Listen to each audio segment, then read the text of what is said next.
Magandang balita po ito. Nais ni Senator Sherwan Gatchalian na bawasan ang oras ng pagtuturo ng mga guro sa pampublikong paaralan. Iminungkay?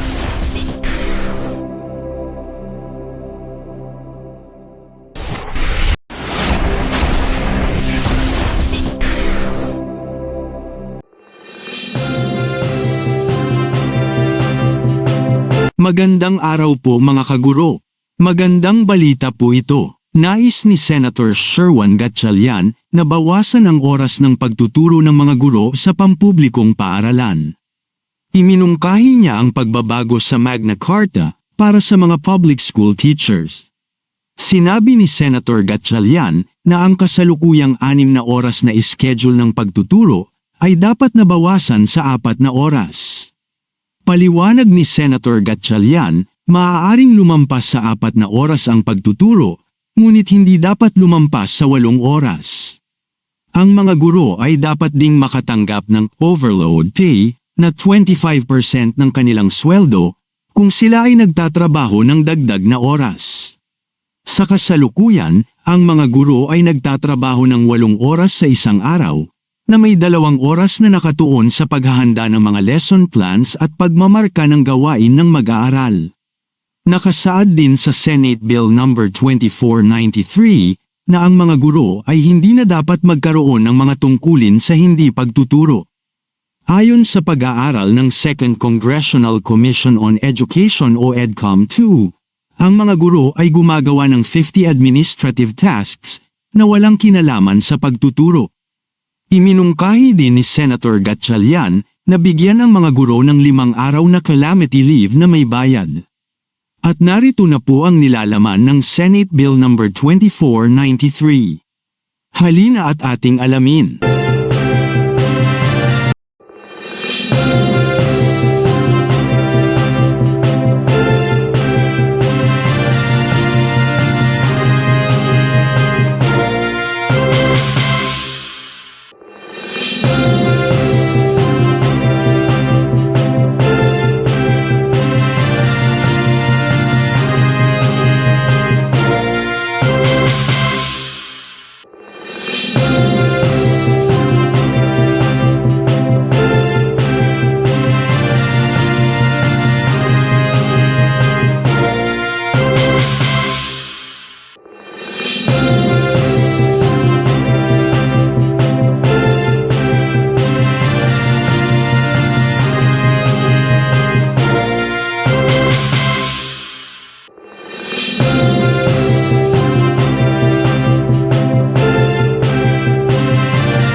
Kung meron man kayong mga komento tungkol sa mga isyong ito, maaari kayong magbigay ng mga reaksyon sa comment section na makikita sa ibaba ng bidyong ito. Maraming salamat, at kung ikaw ay interesado ng mga bidyong tulad nito, mangyaring suportahan ang channel na ito sa pamamagitan ng pagpindot ng like, pag-share ng mga video at kung bago ka pa lang sa channel na ito, please subscribe sa channel na ito at pindutin ang notification bell at piliin ang all upang maabisuhan ka para sa mga paparating pang mga videos.